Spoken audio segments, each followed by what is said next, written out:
இதுதான் எங்க அக்காக்கான வேற லெவல் ஸ்ட்ராட்டஜி. எங்க அக்காவுக்கு ஒருத்தவங்க தேவைன்னா அவங்க காலை பிடிச்சி கூட கெஞ்சுவாங்க. அது எங்க அக்காக்கு அந்த ஆள் தேவை இல்லைன்னா அவங்க காலை பிடிச்சி இழுக்க கூட தயங்க மாட்டாங்க. அந்த வகையில் ஒரு 4 நாளைக்கு முன்னாடி தண்ணி பழம் எங்க அக்காவுக்கு தேவைப்பட்டதுனால தண்ணி பழத்தோட காலை பிடிச்சி, அண்ணே எனக்கு நாமினேஷன் ஃப்ரீ பாஸ் வாங்கி கொடுத்துறேன் ப்ளீஸ்னே அப்படின்னு சொல்லிட்டு கெஞ்சினாங்க. அதே அடுத்த நாளே திருப்பி நாமினேஷன் ஃப்ரீ பாஸ் கிடைக்கல அப்படின்னு தண்ணி பழத்தோட காலை இழுத்து விட்டு இவர் தான் சுபிக்ஷாக்கு பாட்டில் செலக்ட் பண்ணாரு, பொம்பளை சோக்கில் இவ்வளோத்தையும் பண்ணிட்டாருன்னு சொல்லிட்டு தண்ணி பழத்தோட காலை இழுத்து விட்டாங்க. ஓகே, இழுத்து விட்டு கடந்த 2 நாட்களா தண்ணி பழத்தை பத்தி ரொம்ப கேவலமா பேசினாங்க. ஏன் நேத்து காலையில வரத்துக்கு காமு மாமாட்ட தண்ணி பழத்தை பத்தி கேவலமா தான் பேசிட்டு இருந்தாங்க. பட் நேத்து நைட்டு நம்ம அக்கா என்ன பண்றாங்க தெரியுமா, நேரா போயிட்டு நம்ம தண்ணி பழத்திட்ட உட்காந்துட்டு, அண்ணே இங்க பாரு நம்ம அடிச்சாலும் பிடிச்சாலும் நமக்குள்ள டீல் தான் ஞாபகம் இருக்குல்ல, உனக்கு நான் எனக்கு நீ அப்படின்னு சொல்லிட்டு கூச்சமே இல்லாம பேசுறாங்க. இப்படி கூச்சமே இல்லாம தண்ணி பழத்துல போய் பேசுறாங்க. தண்ணி பழமும் கூச்சமே இல்லாம, ஆமா பாரு அது கரெக்ட் தான் பாரு, நம்ம எப்பவுமே அப்படிதான் இருப்போம் பாரு, அது என்ன நடந்தாலும் அப்படிதான் பாரு, நான் பெருசா எதுவும் மனசுக்குள்ள வச்சுக்கல பாருன்னு சொல்லிட்டு 2 பேருமே கூச்சமே இல்லாம பேசிட்டு இருக்காங்க. இதுல நான் எங்க அக்காட்ட கேட்கணும், தண்ணி பழம் கூட பெருசா பார்வை பத்தி பின்னாடி பேசல. ஓகேவா, எங்கேயுமே பார்வை பத்தி அவர் தப்பா பேச மாட்டாரு.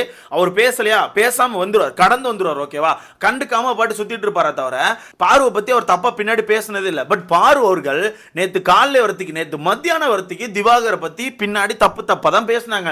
காமு மாமாட்ட அப்பப்ப கூட்டு திவாகரை பாத்தியா எப்படி உட்கார்ந்துருக்கான் பாத்தியா, எப்படி சப்போர்ட் வருது பாத்தியா, எப்படி இது பண்றாங்க பாத்தியான்னு சொல்லிட்டு திவாகரை பத்தி தப்பா பேசிட்டு நேத்து பிக் பாஸ் வீட்டுக்குள்ள டாஸ்க் அனௌன்ஸ் பண்ணோன்னே, ஆகா நமக்கு ஆள் கம்மியா இருக்கு, வினோத் வர நம்மளை விட்டுட்டு போயிட்டாரு, இப்ப ஆள் கம்மியா இருக்கு, காமு மட்டும் தான் இருக்கான், காமு வர நம்ப முடியாது, அப்ப நம்ம தனியா மாட்டிக்க கூடாதுன்னு சொல்லிட்டு நேக்கா ஒரு பிளான போட்டு தண்ணி பழத்து பக்கத்துல போய் உட்கார்ந்து தண்ணி பழத்தை மயக்காச்சு. அவ்வளவுதான், தண்ணி பழத்துல போய் அண்ணே நம்ம எப்போ ஒன்று தானே வானே நம்ம எல்லாம் ஒன்னா போய் மண்ணுக்குள்ள படுக்கலாம் அப்படின்னு சொல்லிட்டு தண்ணி பழத்தை இழுத்தாச்சு. தண்ணி பழமும் கூச்சமே இல்லாமல் போயிடுச்சு. இது என்ன மாதிரி கேம் ஸ்ட்ராட்டஜின்னு எனக்கு தெரியல.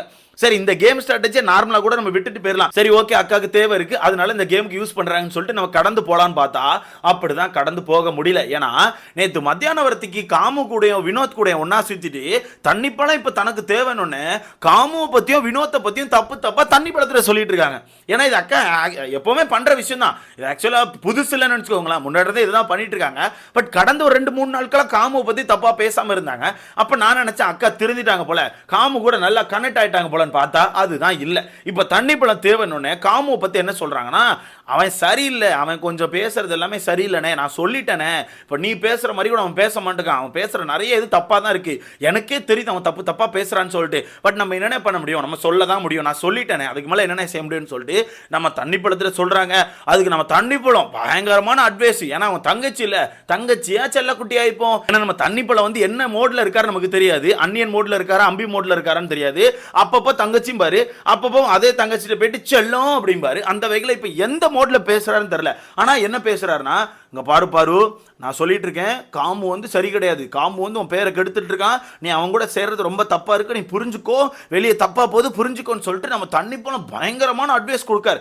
அதுக்கு நம்ம அக்கா என்ன சொல்றாங்க தெரியுமா, நான் கூட நினைச்சேன் அக்கா வந்து காமு விட்டு கொடுக்க மாட்டாங்கன்னு சொல்லிட்டு, ஆனா அக்கா ரொம்ப சிம்பிளா விட்டு கொடுத்துட்டாங்க. என்ன சொல்றாங்கன்னா, நான் அங்க பாருண்ணா எனக்கு தெரியும் இங்க நிறைய விஷயம் அப்படி போகுதுன்னு எனக்கு தெரியும், பட் நான் லிமிட்டா தான் அவனை வச்சிருக்கேன், அவனை எங்க வைக்கணுமோ அங்கதான் வச்சிருக்கேன், அவன் தான் கொஞ்சம் ஒரு மாதிரி பேசிட்டு இருந்தான், ரொம்ப ஒரு மாதிரி க்ளோஸ் ஆக ட்ரை பண்றான், பட் எனக்கு தெரியும் அது தப்பா போதா எப்படி போகுதுன்னு எனக்கு தெரியும், நான் கரெக்டான லிமிட்ல தான் வச்சிருக்கேன், அவன் எல்லாம் நம்ம எதுவுமே பண்ண முடியாதுன்னு, அதெல்லாம் நான் பாத்துக்கலான்னு சொல்லிட்டு பயங்கரமா பேசுறாங்க. ஓ நீங்க 2 பேரும் லிமிட்ல இருந்தீங்க, ஓகே இதுதான் லிமிட் என்ன, சரி அக்காவோட லிமிட்டே அவ்வளோ தூரங்க, அக்காவோட லிமிட் அவ்வளோ தூரம், அதுதான் அக்கா அங்கே ஓப்பனாக சொல்லிட்டு இருக்காங்க. அப்போ தண்ணி பழம் திரும்பியாக சொல்கிறாங்க, உன் கூட இருக்க வினோத் காமு 2 பேருமே சரியில்லை, 2 பேருமே நிறைய தப்பு பண்ணுறாங்க, இந்த 2 பேரால உனக்கு கெட்ட பேர் வருது, அதனால பார்த்து இருந்துக்கோன்னு சொல்லிட்டு நம்ம தண்ணி பழம் அட்வைஸ் கொடுக்காரு. அதுக்கு நம்ம அக்கா உடனே ஆமாண்ணே எனக்கே தெரியுது இந்த வினோத்லாம் சரியில்லை, வினோத் என்ன பார்த்து நீ என்ன கான்ட்ரவர்சி பண்ணிட்டு இருக்கேன்னு சொல்லிட்டு வந்து கேட்கான். அப்போ எந்த அளவுக்கு அவன் யோசிக்கிற மாதிரி, வினோத்லாம் சரியில்லைண்ணே, அவன் சுத்தமாக சரியில்லை, கமாரதினும் கொஞ்சம் அப்படிதான் இருக்கான், பட் என்ன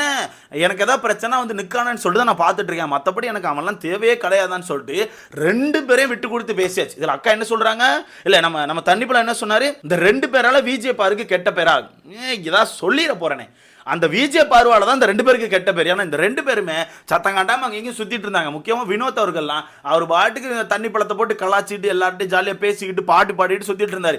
எப்போ காமுக்கு சப்போர்ட் பண்ணிட்டு அப்படியே விஜய் பாருக்கு சப்போர்ட் கொடுக்க ஆரம்பிச்சாரோ அங்கேயே முடிஞ்சு போச்சு வினோத்கான கதை. இப்போ வினோத் இந்த அளவுக்கு அசிங்கப்பட வேண்டிய அவசியமே கிடையாது. அவர் நினைச்சிருந்தா விஜய் பாருக்கு சப்போர்ட் கொடுக்காம சப்போர்ட்டிவா நின்று பேசாம ஒரு பாட்டு இருந்திருக்கலாம். பட் பாவம் அந்த பொண்ணு எல்லாருமே சேர்ந்து அட்டாக் பண்ண மாதிரி இருக்குன்னு சொல்லிட்டு வினோத் அவர்கள் பல இடங்களில் வந்து சப்போர்ட் தான் பண்ணியிருக்காரு. பட் இப்போ வினோத் இவங்க எப்படி சொல்றாங்க, சொல்றாங்கன்னா அவரால் தான் எனக்கு கெட்ட பேரு. அவர் நிறைய இடங்களில் தேவையில்லாம வந்து எதையா பேசிக்கிட்டு எதையா கிண்டல் பண்ணிக்கிட்டு எதையா நோண்டிக்கிட்டு கடைசியில் அது என்ன வந்து சேருது, என்னால தான் நடக்குதுன்னு சொல்லிட்டு என்கிட்ட வந்து சேருதுன்னு சொல்லிட்டு பாரு அவர்கள் அப்படியே ஒரு பல்ட்டி அடிக்கிறாங்க. இந்த மாதிரி ஒரு பல்ட்டியை நான் பார்த்ததே இல்லை. நான் கலராக நிறைய பல்ட்டி பார்த்துருக்கேன். ஊர் சைடில் வந்து பாலத்திலேருந்து குதிக்கிறது, மல்லாக்க குதிக்கிறது, தலைகளை குதிக்கிறது, அந்த மாதிரி ஏகப்பட்ட பல்ட்டி பார்த்துருக்கேன். ஆனால் அக்கா அடித்த பல்ட்டி இது என்ன வகை பல்ட்டினே தெரியல. அக்காலாம் கடலுக்குள்ளே உட்காந்தே பல்ட்டி அடிப்பாங்க போல, அந்த அளவுக்கு ஒரு திறமையான ஆளாக இருக்காங்க. வேற லெவல் பல்ட்டி போங்க. இதில் தண்ணி பழம் திரும்ப திரும்ப வினோத்தை பற்றி ஏற்றி விட்டுட்டே இருக்காப்ல. ஏன்னா உங்களுக்கே தெரியும் தண்ணி பழத்துக்கு வந்து வினோத்தை பிடிக்காது. வினோத் மேல ஒரு பர்சனல் வெஞ்சஸே வச்சிருக்காப்ல. அந்த வகையில் தண்ணி பழம் வினோத்தை பார்த்து என்ன சொல்றாருன்னா, வினோத்லாம் சரியில்லை, அவன்லாம் ரொம்ப மோசமா இருக்கான், அவனெல்லாம் நீலாம் விட்டுட்டானா அவன் காணாம போயிடுவான், அவனுக்குலாம் மக்கள் மத்தியில் சப்போர்ட்டே கிடையாது, மக்களுக்குலாம் அவனை யாருன்னே தெரியாது, அவன்லாம் அப்படித்தான், நீங்க தான் அவனை தேவையில்லாம காப்பாத்தி வச்சுட்டு இருக்கீங்க, அதனால தான் போட்டு குத்தி மலத்திட்டு இருக்கேன், கண்டிப்பா பாரு இந்த வாரம்லாம் போயிடுவான், நீ என்னால தயவு செய்து வினோத்துக்கு சப்போர்ட் கொடுக்காத, அவனுக்கு சப்போர்ட்டிவா பேசாதன்னு சொல்லிட்டு நம்ம தண்ணி பழம் விஜே பாருட்ட பயங்கரமா ஏற்றி விட்டுட்டு இருக்காரு. அப்பவும் விஜே பாரு நான் நினைச்சேன் சரி இந்த இடத்துல விட்டு கொடுக்க மாட்டாங்க, இல்லைன்னா வினோத் அப்படி கிடையாது ஏதாவது சொல்லுவாங்கன்னு பார்த்தா அப்பவும் விட்டு கொடுத்தாச்சு. வினோத் அப்படிதான், அது எனக்கு இப்பதான் தெரியுதுனே, அவர் வந்து ரெண்டு சைடும் ஒரு மாதிரி பேசிட்டு இருக்காரு, அவர் ரொம்ப நல்லவரா காட்டிக்க விரும்புறாருன்னு நினைக்கிறேன். அவர் சரியில்லைன்னு சொல்லிட்டு வினோத்தை தப்பா பேசியாச்சு. இதுல காமுவும் தப்பா பேசியாச்சு, வினோத் அவர்களையும் தப்பா பேசியாச்சு. எதுக்கு? தண்ணி பழத்து கூட சேர்றதுக்கு. ஓகேவா? தண்ணி பழத்து கூட சேர்றதுக்கு மட்டும் தான் இந்த விஷயம். அப்ப தண்ணி பழம் பயங்கரமா ஐஸ் வைக்கிறாரு, நீ கரெக்டா தான் இருக்க, உன் கூட இருக்க ரெண்டு பேர் தான் சரியில்லை, அந்த ரெண்டு பேர் பண்ற விஷயம் தான் உன்னை வந்து பாதிக்குது, அதனால புரிஞ்சுக்கோ, சரியா அதுக்கப்புறம் கரெக்டா இருந்துக்கோ, நமக்குள்ள எந்த பிரச்சனையும் இல்லை, நம்ம எப்பவும் அப்படிதான் இருப்போம். பாரு நம்ம வந்து சண்டை போடுறோம், பட் நம்ம வந்து எப்பவுமே ஒன்னா தான் இருப்போம். வெளியே போன பிறகு கூட அண்ணன் சொல்லி எங்கேயா நீ பார்த்து பேசினாலோ இல்ல ஃபோன் பண்ணி கூட்டாலோ கண்டிப்பா நான் வந்து நிற்பேன் உனக்காண்டி, அண்ணன் எப்பவுமே அவங்க கூட இருப்பேன்னு சொல்லிட்டு அண்ணன் பயங்கரமா அண்ணன் பாசத்தை காட்டுறாரு. இதே அண்ணன் தான் கொஞ்ச நேரத்தில் அண்ணன் பாப்பா லவ்வா மாறும், உடனே போயிட்டு செல்லம் தங்கம் அப்படிம்பாரு, கன்றாவியா கூப்பிட்டுட்டு இப்போ அண்ணன் அண்ணன் அண்ணனா என்ன அண்ணங்க இதில் ஒன்று இந்த பக்கம் பாரு இருந்துட்டு எனக்கு தெரியும்ண்ணே, நீ எப்பவுமே என் சைடு தான் நிற்ப, இந்த கலையரசன் பையவில் இருக்கான் பாரு அவன்லாம் வேஸ்ட், அவன்லாம் சரியான வேஷம், முத்துக்குள்ள குத்துறான் அவன்லாம், ஆனால் நீ அப்படி கிடையாதுன்னு எனக்கு தெரியும், நீ அப்படி கிடையாதுன்னு தெரியும், அதனால மட்டும்தான் நான் உன்கிட்ட வந்து பேசுறேனே, கலையரசனை எனக்கு சுத்தமாக பிடிக்கலன்னு இப்போ கலையரசனை ஒதுக்கிட்டேன்னு சொல்லிட்டு பயங்கரமாக பார்வர்கள் பேசுறாங்க. எனக்கு இதை பார்க்கும்போது என்னடா நடக்குது இங்க, இந்த அக்கா உண்மையாவே அப்படித்தான் போல, தேவைக்கு காலை பிடிக்க தயங்க மாட்டாங்க அப்படிங்கிறத நிரூபிச்சுக்கிட்டே இருக்காங்க ப்ரோ, நிரூபிச்சுக்கிட்டே இருக்காங்க. இப்போ இந்த இடத்துல தண்ணி போலாம் எதுக்கு அக்காவுக்கு தேவைன்னு எனக்கு தெரியல. அக்கா என்ன நினைச்சிட்டாங்கன்னா வைக்க போற டாஸ்க் வந்து குரூப்பா விளையாட வேண்டிய டாஸ்க் நினைச்சிட்டாங்க போல. அது நேற்று நைட்டே பிக் பாஸ் சொல்லிட்டாரு, இந்த டாஸ்க்கை நீங்க குரூப்பா விளையாட முடியாது, இண்டிவிஜுவலா உங்களுக்கான பவர் காமிக்கணும், இது ஆக்சுவலா டீம் டாஸ்காவே இருந்தாலும் இண்டிவிஜுவல் பவர் காமிச்சாதான் உங்களுக்கான பெனிஃபிட்ஸ் நிறைய கிடைக்கும்னு சொல்லிட்டு நேத்தே சொல்லிட்டாரு.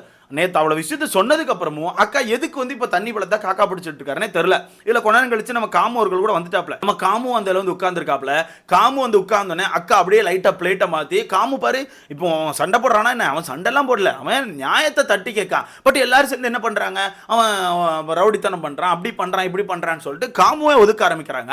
இந்த வீட்டுக்கு ஒரு குரூப்பாக இருக்காங்கன்னு, அப்போ நம்ம வந்து என்ன பண்ணால் நம்ம ரொம்ப ஸ்டெடியாக இருக்கணும், சரியான புரியுதானேன்னு சொல்லிட்டு இப்போ தண்ணி பழத்தையும் அப்படியே அவங்க குரூப்பில் எடுத்து போட்டாச்சு. ஆனால் தண்ணி பழத்தை எடுக்கிறதுக்கு பக்கத்துல இருந்து ரெண்டு பேரையும் கேவலமா பேசி தண்ணி பழத்தை எடுத்து இப்ப இங்க போட்டுட்டு இப்ப இவங்க எல்லாம் ஒரு குரூப்பா இப்ப என்ன பண்றாங்கன்னா வினோத்தை பத்தி பின்னாடி பேசிட்டு இருக்காங்க. எப்படி இப்போ என்ன பண்ணுறாங்கன்னா வினோத்தை பற்றி பின்னாடி பேசிகிட்டு இருக்காங்க. மொத்தத்தில் ரொம்ப கன்றாவியாக பண்ணுறாங்க அப்படிங்கிறது தான் உண்மை. இந்த லெவலுக்கு ஒரு கேவலமான கேம் போடணுமான்னு எனக்கு தெரிலங்க. அது நான் சிம்பிளாக சொல்கிறேன், இந்த டாஸ்க்கை பொறுத்தவரைக்கும் நீங்கள் தனியாக தான் ப்ளே பண்ணணும், தனியாக தான் பர்ஃபார்ம் பண்ணணும், அப்போ தான் உங்களுக்கான பெனிஃபிட் கிடைக்கும். பட் இவங்க ஏதோ டீம் சேர்க்கணும் அப்படின்னு நினச்சிட்டு ஏதோ பண்ணிட்டு இருக்காங்க.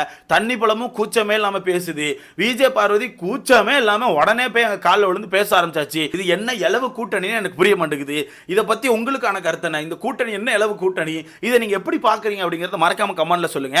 இத சண்டே ஷூட்ல பெருசா சேதனங்கிட்ட திவாகர் இருக்கிறது உங்களுக்கு சேஃபா இருக்கான்னு கேட்கும்போது சேஃப் அப்படின்னு எப்படின்னே சொல்லன்னு தெரியல, பட் அவர் பண்ற விஷயம் கொஞ்சம் கேவலமா இருக்குன்னு சொல்லிட்டு பயங்கரமா பேசிட்டு கடைசியில் இப்போ வந்திருந்து அதே தண்ணி பழத்துக்கிட்ட நீ எப்பவுமே எனக்கு அண்ணன் தானே, நான் உனக்கு நீ எனக்கு, ரெண்டு பேரும் ஒரு புண்ணாக்கு அப்படின்னு சொல்லிட்டு பேசிட்டு இருக்காங்க. என்ன என்ன என்ன இளவுனே தெரிய மாட்டேங்குது போங்க. ஆனா சத்தியமா சொல்றேன் ப்ரோ, இந்த மாதிரி ஒரு கேவலமான கேமரை பார்த்ததே இல்லை. கண்டென்ட் கொடுக்கீங்க அப்படிங்கிற ஒரே காரணத்துக்காக பார்த்துட்டு இருக்கேன்.